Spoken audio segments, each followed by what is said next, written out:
Thank you. I wanted to ask a quick question about Ukraine and then a follow-up to something you said previously.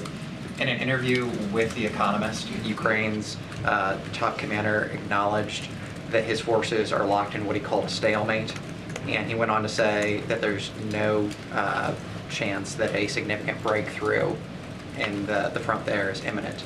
Obviously, the president continues to say that the United States will stand with Ukraine for as long as it takes, but is there, in the months and years ahead, is there going to be a updated strategy required, perhaps more advanced weapons, or perhaps more of an appetite for negotiations? Well, certainly we'll let Ukrainian leaders speak to their progress or lack thereof. That's really for them to talk about. I think it underscores how important it is that we continue to support Ukraine. I can't stand here today and tell you that it's going to lead to this particular weapon system or this new capability. We are evolving and have evolved what we provided Ukraine as the war itself has evolved, and I suspect that that process will continue. It would be eminently easier for us to do that if Congress would pass the supplemental funding that supports Ukraine, because it's not only about capabilities for Ukraine, there's a big chunk of that goes to replenishment ability for U.S. For our own inventory.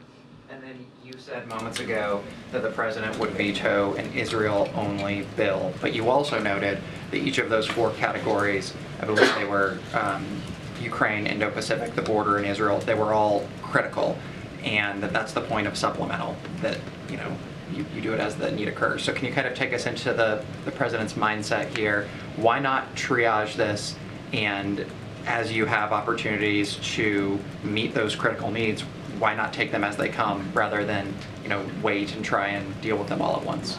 I think in our statement of administration policy, we laid out very clearly why we wouldn't want to do that and why we think that all of the things we've asked for in the supplemental are important. And let's go back on the Israel-only thing. The way the House Republicans have carved this out is no humanitarian assistance. It only goes to security assistance for Israel, and that's got to be a non-starter. I mean, that's nothing more than partisan politics right there. I mean, here we are. I've been taking I don't know how many questions about civilian casualties and the desperation of the people in Gaza. I mean, it's incorrigible that anybody would think that we wouldn't need some additional funding to help get food, water, and medicine to these people. They didn't cause this. They didn't ask for that. Hamas doesn't represent them. They're victims too, and they need that support.